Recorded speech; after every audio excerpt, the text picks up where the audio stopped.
नमस्कार, मैं सुनील आप सभी का एजुकेशन प्रवाह यूट्यूब चैनल पर हार्दिक स्वागत करता हूं। आज मैं उपस्थित हूं सामाजिक सक्षमता को लेकर के, चूंकि ये परीक्षा के दृष्टिकोण से बहुत महत्वपूर्ण है और प्रत्येक परीक्षा में यहां से क्वेश्चन आने का चांस 100% रहता है। तो इसलिए मैंने इसको लिया है सामाजिक सक्षमता। आप जानते हैं कि हम प्रत्येक टॉपिक को लेते हैं और परीक्षा के दृष्टिकोण से लेते हैं और व्यापक उसके पूरे हमारे पास सारा प्लेलिस्ट है। अगर आपने सर्च नहीं किया है तो हमारे प्लेलिस्ट को सर्च कीजिए, आपको बाकायदा सारे अलग अलग प्लेलिस्ट आपको मिल जाएंगे और सारे अलग अलग एजुकेशन से संबंधित सारी चीज़ें, आपको सीटेट से संबंधित, आपको यूपीटेट से संबंधित, आपको शिक्षक भर्ती परीक्षा से संबंधित, आपको नेट से संबंधित, आपको सीटेट से संबंधित या अन्य भर्ती परीक्षाओं से संबंधित आपको यहाँ से सारे डॉट्स क्लियर हो जाएंगे। और हमारा डॉट्स क्लियर करना ही उद्देश्य रहता है, हमारा डेप्थ को क्लियर करना ही हमारा उद्देश्य रहता है। क्योंकि अगर आपका डेप्थ क्लियर है, आपने उन सारी बातों को समझा है, तो निश्चित रूप से कहीं से भी घुमा फिरा करके भी क्वेश्चन आता है, आप सही करके आएंगे। तो उसी संदर्भ में हम सामाजिक सक्षमता को लेकर के उपस्थित हैं। और जैसा कि मैंने हमेशा बताया है कि सभी टॉपिक को जब आप देखते हैं तो वहाँ पर आप नाम से बहुत कुछ स्पष्ट कर सकते हैं। सामाजिक सक्षमता ये किससे रिलेटेड है? तो एक तो सामाजिकता से रिलेटेड है। और सामाजिकता में सक्षमता किस प्रकार की आती है, यहाँ पर कई बार इसको परिपक्वता भी लिख दिया जाता है। परिपक्वता भी लिख दिया जाता है। अब परिपक्वता आए, सामाजिक परिपक्वता आए, सामाजिक सक्षमता आए, लगभग एक ही बात है। अब इसका मतलब क्या है कि सामाजिक रूप से, अर्थात जितने भी सामाजिक आशाएं होती हैं, सामाजिक अनुबंधन होती हैं, सामाजिक परिवेश होते हैं, उनके अनुरूप, सामाजिक परिवेश के अनुरूप, सामाजिक आशाओं के अनुरूप हमारा व्यवहार जब उस दिशा में जाता है और उस दिशा में हम कौशल हासिल करते हैं, सक्षमता हासिल करते हैं, योग्यता हासिल करते हैं, परिपक्वता हासिल करते हैं, उसी को मूल रूप से सामाजिक सक्षमता कहते हैं।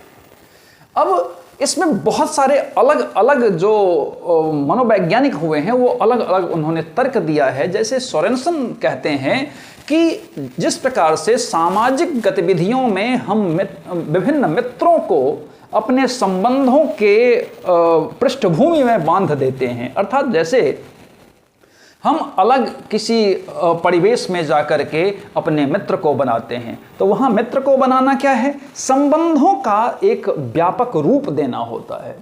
तो चाहे आप वहाँ पर मित्र बनाइए, चाहे आप सामाजिक रूप से सामाजिक परिप्रेक्ष्य में आप अपनी भूमिका को निभाइए, वहाँ वो सामाजिक सक्षमता का क्या होता है? एक रूप इकाई होता है। वहीं पर हरलॉक कहते हैं कि सामाजिक परिपक्वता या सामाजिक सजगता को हासिल करना सामाजिक अनुबंधनों के अनुरूप या सामाजिक आशाओं के अनुरूप जब हमारा व्यवहार उसी रूप में हो जाता है, हम उसी को सामाजिक सक्षमता या सामाजिक परिपक्वता के नाम से जानते हैं। जैसे आप देखते होंगे कि सभी समाज में कुछ न कुछ अलग अलग प्रकार के नियम होते हैं, कानून होते हैं, कुछ रूल्स होते हैं, कुछ रेगुलेशंस होते हैं। तो उस समाज के लिए वो जो नियम बनाया गया है, उस समाज के द्वारा जो उचित निर्णय या उचित कानून या उचित रूल जो बनाया गया है, उसको अगर कोई भी बच्चा फॉलो करता है तो कहा जाता है कि ये सामाजिकता में सक्षम है या सामाजिक रूप से परिपक्व है। लेकिन वहीं पर उसके अनुरूप व्यवहार नहीं करने पर उसको सामाजिक गतिविधियों में ठेस पहुंचाना या उल्लंघन करना उसको माना जाता है। तो मुख्य रूप से सामाजिकता से चीज़ों को जोड़े हुए चीज़ें हैं। अब इसमें ये जो सामाजिक सक्षमता है, इसके मुख्य रूप से दो आयाम पाए गए हैं। एक आपका आता है सामाजीकरण और दूसरा आता है सामाजिक क्षेत्र का विस्तार। अब देखेंगे कि ये जो सामाजिक सक्षमता है इसके मूल रूप से दो आयाम पाए जाते हैं। एक तो सामाजिकरण और दूसरा क्या होता है, सामाजिक क्षेत्र का विस्तार। हालांकि इसमें तीसरी भी भूमिका या तीसरे भी आयाम कई बार पाए जाते हैं, उसको हम कहते हैं सामाजिक भूमिका। अब हम इसको बताते हैं। अब ये जो सामाजिकरण है, सामाजिकरण की प्रक्रिया क्या है, तो समाज के हिसाब से, समाज की आशाओं के अनुरूप, समाज के नियमों के अनुरूप, समाज के रूल के अनुरूप, समाज के परिवेश के अनुरूप या सामाजिक कानून कायदे के अनुरूप जब कोई भी बच्चा व्यवहार करता है वही उसका सामाजिकरण होता है। दूसरी बात कि सामाजिक क्षेत्र का विस्तार कैसे होता है, तो बच्चा जब शुरुआत से, बच्चा जब होता है तो छोटे छोटे व्यवहार को सीखता है। उसके परिवार में जिस प्रकार का बिहेवियर होता है बच्चा भी उसी चीज़ों को फॉलो करता है या उसी चीज़ों को क्या करता है, कॉपी करता है। तो धीरे धीरे बच्चा का जो विस्तार होता है सबसे पहले तो अपने घर से होता है, फिर अपने समुदाय से होता है, फिर आस पड़ोस से होता है, फिर वहाँ के वातावरण से होता है। तो उसका विस्तार वो सामाजिक क्षेत्र का विस्तार होता जाता है। धीरे धीरे धीरे धीरे जब जितना बड़ा होता जाता है उसका सामाजिक क्षेत्र का विस्तार उतना ज़्यादा होता जाता है। और देखा जाता है कि बाल्यावस्था से लेकर के जब किशोरावस्था तक पहुंचने की जो स्थिति होती है वहां पर बहुत हद तक विस्तार हो जाता है, लेकिन किशोरावस्था तक जाते जाते मैक्सिमम परिपक्व हो जाता है बच्चा। मैक्सिमम क्या हो जाता है, सक्षम हो जाता है, सामाजिकता में सक्षम हो जाता है। उसे ये पता चलने लगता है कि क्या सही है समाज के लिए, क्या गलत है समाज के लिए, क्या हमें करना चाहिए, क्या नहीं करना चाहिए, किसके साथ क्या बात करनी चाहिए, किसके साथ क्या नहीं बात करनी चाहिए, किसके साथ कैसा बिहेवियर हमारा रखना चाहिए। तो वो अपने व्यवहार में वो चीज़ सक्षमता लाता है। अपने व्यवहार में जब परिपक्वता लाता है, अपने व्यवहार में जब वो क्या लाता है, सक्षमता लाता है, तो उसके हिसाब से उसके क्षेत्रों का भी विस्तार होता जाता है, लगातार होते जाता है। दूसरी चीजें, अब सामाजिक भूमिका से मुख्य रूप से मतलब एक प्रकार से तो हम जोड़ सकते हैं कि अलग अलग समाज में बहुत सारी अलग अलग भूमिकाएं होती हैं। जैसे आप देखेंगे तो एक छोटे से बच्चे की जो भूमिका होती है वो बहुत लड़कपन वाली भूमिका होती है। फिर थोड़ा सा बड़ा होता है तो उसको पढ़ने लिखने की जिम्मेदारी भी संभालनी पड़ती है। फिर किशोर हो जाता है तो उसको सोचने पर वो सोचने लगता है कि मेरा लाइफ कहाँ जाएगा, हम किस गोल को हासिल करने वाले हैं, ये सब सारी चीज़ें उसके।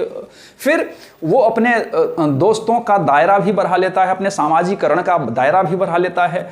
फिर उसको ये पता चलने लगता है कि हमारा समाज में हमारी क्या भूमिका होनी चाहिए। वो समाज में अपनी भूमिका को निर्वहन करने के लिए तत्पर होता जाता है जब किशोर हो जाता है। तो उसी प्रकार से जब और भी आगे बढ़ता जाता है तो सम्मान पाना, ये सब सारी चीज़ें उसमें समाज का विस्तार होता जाता है और साथ साथ में उसकी भूमिकाओं में बदलाव होते जाता है।